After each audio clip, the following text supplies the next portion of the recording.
Yo, what's up, everybody? It's your boy Dyson. Check it out. Michael was born in 1957 and went on to murder his sister at the age of only 6 years old in 1963, only to break out of the asylum in 1978, where he'd go on a massive killing spree, becoming a serial killer in one single night. And of course, Halloween 2018 up until Halloween Ends are films that connect directly back to the original and only the original. Michael is literally a tormented soul. He's what happens when a man completely succumbs to his inner berserker rage, the primal killer within all of us, as Michael represents the dark side of the human psyche. And of course, with Halloween Ends coming out, I figured I'd make this video after covering Michael in 3 other videos. So let's get it.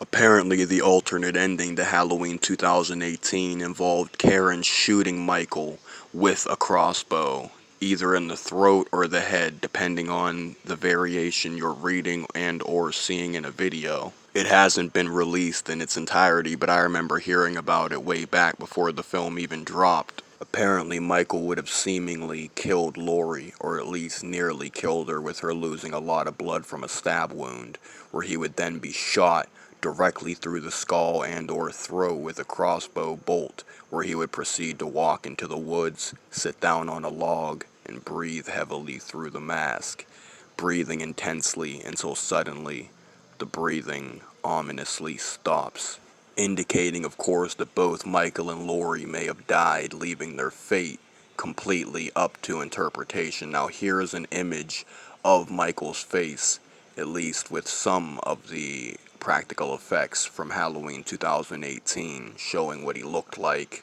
at 60 some years old.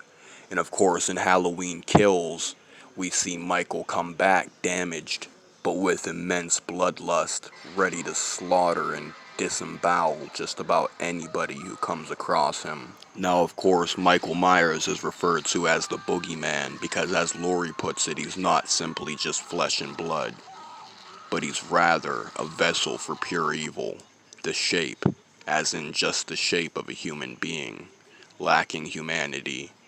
He's the opposite of humane. He's basically what some would consider a human incarnation of evil and or the devil. I've mentioned before that Michael blames Laurie for his injuries he received in Halloween 2018. And as we see him unmasked, we see just how far it goes. We see the extent of the damage done to Michael's human vessel, with Lori wanting to finally finish Michael off for murdering those around her and even her own daughter, and Michael simply wanting revenge for what happened to him. This is, in fact, one of the most brutal and effectively lethal versions of Michael that we've ever seen. Check it out.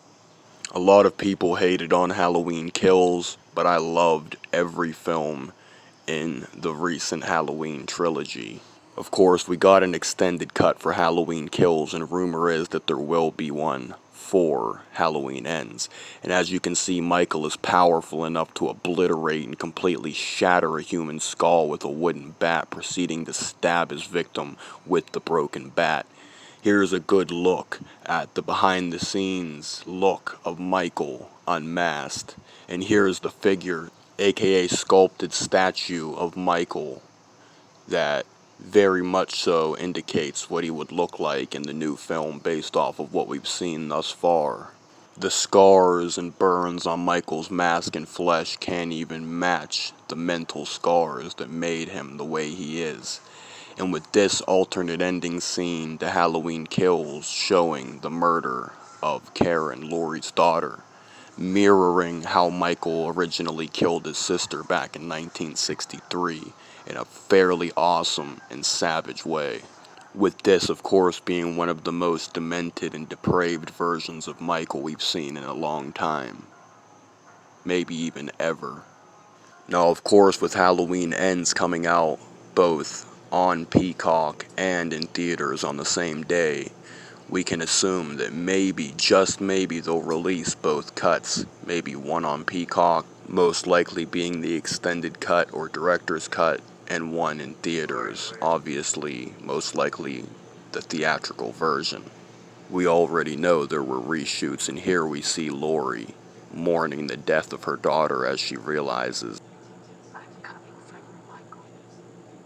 So yeah, the conclusion to this recent Blumhouse trilogy will be coming out in the form of Halloween Ends October 14th. This looks like it's finna be awesome. I hope y'all are as excited as I am. The trailer even looks good, and we will be getting another trailer soon from what I hear, so look forward to that. Hopefully they don't ruin the movie by revealing too much, but then again, I want to see at least enough to get a good idea of what it's going to be. Now, we've had many rumors about a copycat Michael, which I believe. This Corey dude most likely is a copycat Michael, but I believe that he will be taken care of most likely by the original Michael, because we know the original Michael will appear in this film, as we can see his 3 fingers and we can see his burned mask in multiple scenes in the trailer. It's possible that Michael will be finally killed off. Same goes for Laurie. Here's an image from Halloween Ends, and here's a brightened version of it. And of course, the poster for the Peacock release of Halloween Ends looks absolutely badass. Here's a brightened version of the image. This film has a lot of potential. Anyway, it's been your boy Dyson, and I am outie.